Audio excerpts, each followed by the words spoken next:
আসসালামু আলাইকুম।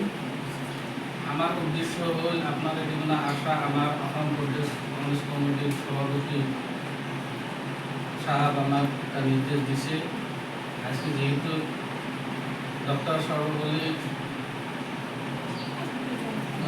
রাধাকৃষ্ণদেবের জন্মদিন হিসেবে এই দিনটাকে আজকে শিক্ষক দিবস দিন হিসেবে পালন করা হয়, যার জন্য আমার কংগ্রেস দলের তরফ করা আমরা শিক্ষক দিবস দিনে আজকে আমরা প্রাক্তন শিক্ষকগুলোর ঘরে ঘরে যা প্রাক্তন শিক্ষকগুলোকে আমরা হয়তো সম্বর্ধনা জানাবো। সেই সম্বর্ধনাটা পুলন গান্ধা আধুনিক জানাইবে আমার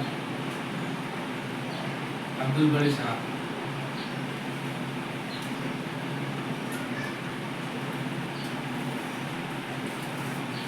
আরও মানপত্রে সম্মান জানাবো নিজেময় নুরুল ইসলাম আলী রফিকুল্লাহ ব্লক কংগ্রেস কমিটির সেবা দলের সভাপতি।